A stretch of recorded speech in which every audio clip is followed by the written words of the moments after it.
والصلاة والسلام علی سید المرسلین اما بعد فاعوذ باللہ من الشیطان الرجیم بسم اللہ الرحمن الرحیم الصلاة والسلام علیک یا رسول اللہ وعلی آلک واصحابک یا سیدی یا حبیب اللہ۔ آج انشاءاللہ عید کی نماز کے متعلق جو آج رات گزرے گی اس کی فضیلت کے متعلق انشاءاللہ ادھر سنیں گے۔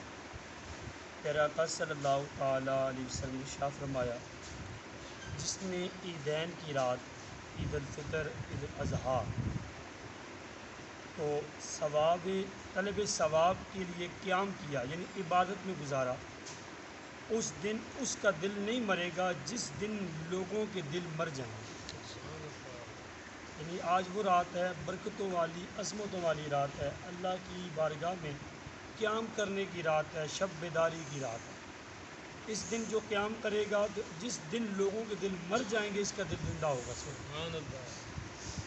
ایک اور مقام پر ارشاد فرمایا، حضرت سیدنا معاذ بن جبل رضی اللہ عنہ سے مروی ہے، پیارے آقا صلی اللہ تعالیٰ علیہ وسلم نے ارشاد فرمایا، جو 5 راتوں میں شب بیداری کرے، جا کر عبادت میں گزارے، اس کے لیے جنت واجب ہو جاتی ہے۔ ذی الحجہ شریف کی 8ویں 9ویں 10ویں رات، 8ویں 9ویں تو گزر گئی، آج 10ویں رات ہے، اور چوتھی جو ہے عید الفطر کی رات، 5ویں شعبان المعظم کی 15ویں رات۔ ان 5 راتوں میں جو قیام کرے گا اس پر جنت واجب ہو جاتی ہے۔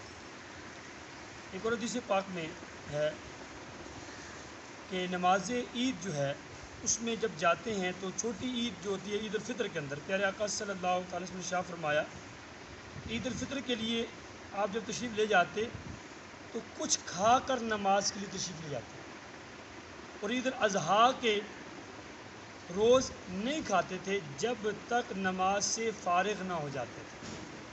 عید الاضحیٰ بقرہ عید جسے کہتے ہیں، صبح جو عید ہے اس میں آپ عید کی نماز کے لیے آئیں گے، کچھ نہ کھائیں، عید کی نماز کے بعد کھائیں، عید کی نماز سے پہلے نہ کھانا، یہ سنت مبارکہ ہے۔ اور نماز عید کے لیے آنے جانے کی سنت بھی ہے۔ وہ سنت یہ ہے کہ نماز عید کے لیے اللہ پاک کے آخری نبی محمد مصطفیٰ صلی اللہ تعالیٰ علیہ وسلم ایک راستے سے تشریف لے جاتے اور دوسرے راستے سے تشریف واپس لاتے تھے۔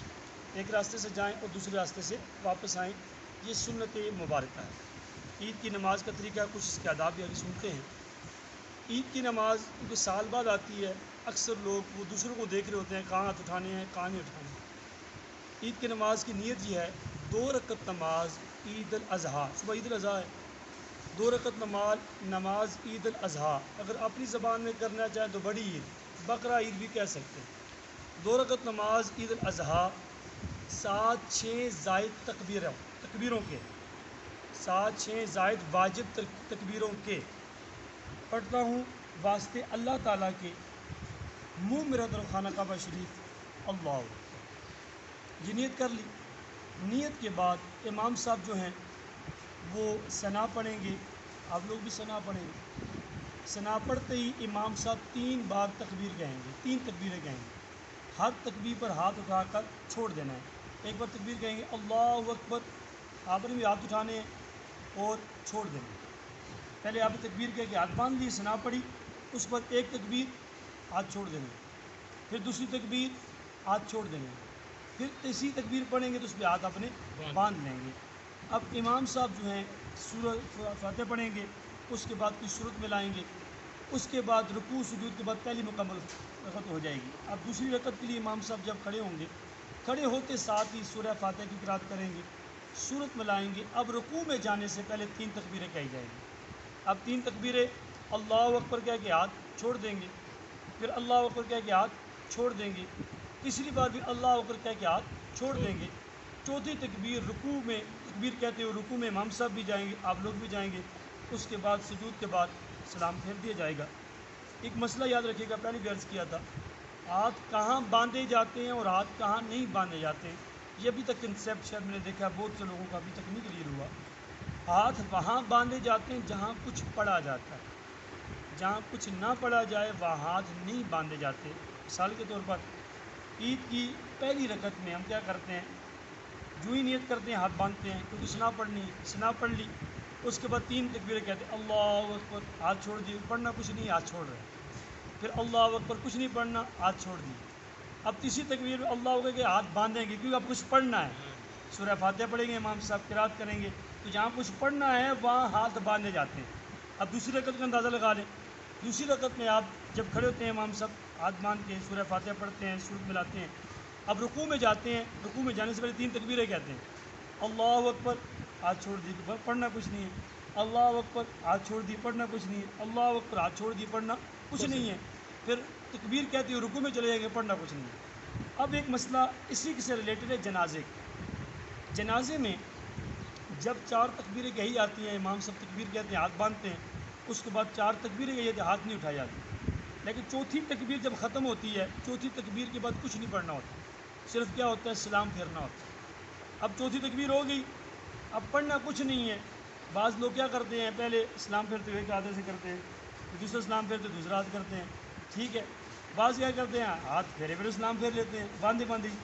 طریقہ کار یہ ہے، جہاں کچھ نہیں پڑھنا وہ ہاتھ چھوڑ دینے ہیں، تکبیریں ختم ہو گئی، کچھ نہیں پڑھنا، ہاتھ چھوڑیں گے، امام صاحب یوں سلام پھیرا، آپ اپنے ہاتھ چھوڑیں، ساتھ سلام پھیر، السلام علیکم ورحمۃ اللہ، السلام علیکم ورحمۃ اللہ، ہاتھ چھوڑ کے سلام پھیریں گے۔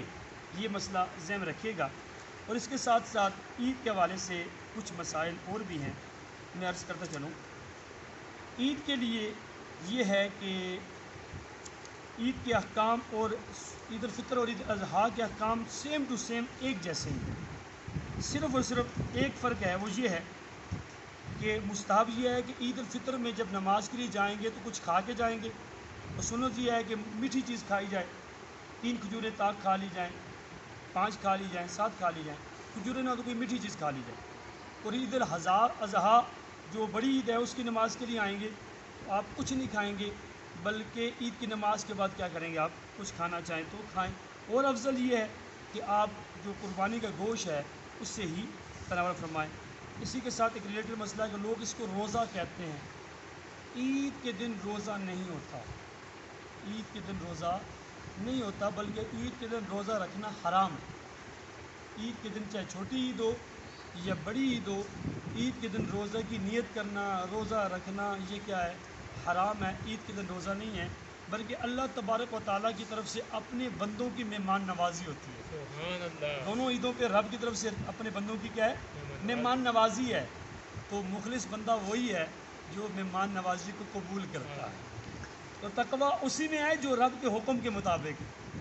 اب 4 رکعت عصر کی نماز ہے، تقویٰ یہ 4 ہی پڑھیں، اب کہیں میں تو 6 پڑھوں گا، میں تو 7 پہ سلام پھیروں گا، میں تو 8 پہ پڑھوں گا، میں تو بڑا متقی ہو جاؤں گا۔ متقی نہیں ہوں گے، جو فرض تھا وہ بھی ادا نہیں ہوگا، بلکہ گناہ گار ہوں گے۔ اب فرضیت کا اگر انکار کیا تو پھر دارالاسلام سے بھی چلے جائیں گے۔ تقویٰ اور پرہیزگاری وہی ہے جو رب نے حکم دیا اس کے مطابق زندگی گزارنا۔ اللہ تعالیٰ کی بارگاہ میں دعا ہے جو سنا عمل کرنے کی توفیق عطا فرمائے، آمین بجاہ نبی الامین صلی اللہ تعالیٰ علیہ وسلم۔